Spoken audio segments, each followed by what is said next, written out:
দেখছেন ভিউয়ার্স, দেখেন এটা হচ্ছে রুম হিটার। তো এইটা দিয়ে আমি এই যে আমার একটু পায়ে ব্যথা, এইটার জন্য আমি আর কি একটু রুম হিটার ইউজ করি। অনেকে বড়টা করে, কিন্তু আমার বেশি লাগে না, বেশি আবার ব্যবহার করা উচিত না। আমি ওইটা দিয়ে বসি মাঝে মাঝে, ওটা দিয়ে রাখি পার কাছে। দেখেন অবস্থা, তাদের অবস্থা দেখেন, সব এইখানে রুম হিটারের সামনে বসে আছে, সব শোয়া। দেখেন অবস্থা, বলেন কেমন লাগে? তা আমি কোথায় পা দিব বলেন? দেখছেন সব একসাথে শোয়া, চিন্তা করেন, চিন্তা করছেন এরকমের? এদের ভালো না বাসি আপনি কিভাবে পারবেন একবার বলেন তো? এই তোরা আমার জায়গায় এসে শুছিস, তো আমি কোথায় যাব বলতো? একজনের কাঁধের উপরে, একজনের পেটের উপরে, একজনের। দেখেন,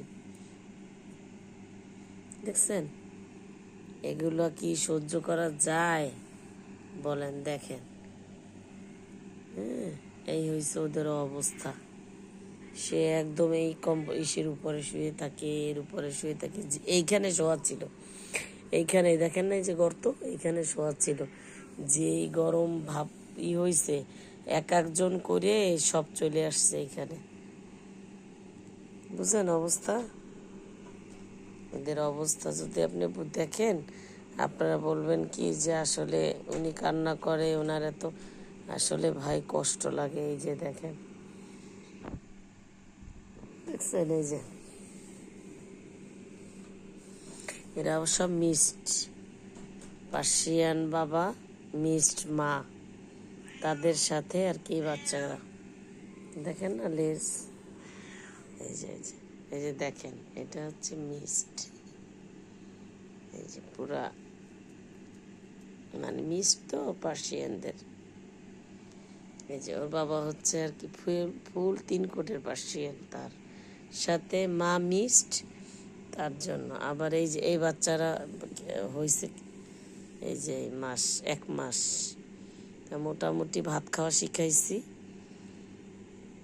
সকালে একবার নাস্তা ক্যাট ফুড দেই, মাশাল্লাহ তাতেই সে এক একজন। দেখেন এই যে এই যে ও পার্সিয়ান হচ্ছে, ওর নানি একদম কালারটা হচ্ছে কালো, এরকম মিশানো আর কি। এই আর এই হচ্ছে মা মিক্সড, হচ্ছে অ্যাশ কালার, মাশাল্লাহ। এই অবস্থা। সবাই সবাই ওর জন্য, দুধের জন্য দোয়া করবেন, ওরা জানি সুস্থ থাকে, আমার জানি কান্না করা না লাগে। আমার খুব মায়া লাগে, আমি পাই মানে সন্তানদের চাইতে ওরা আমার খুব কথা শোনে। দেখেন কি আরাম প্রিয়, মানে গরম হাওয়াটাই থেকে আসে। দেখছেন কমফোর্টও লাগবে না, তারা এখানে শো। তো বেশ ভালো থাকবেন, আল্লাহ হাফেজ।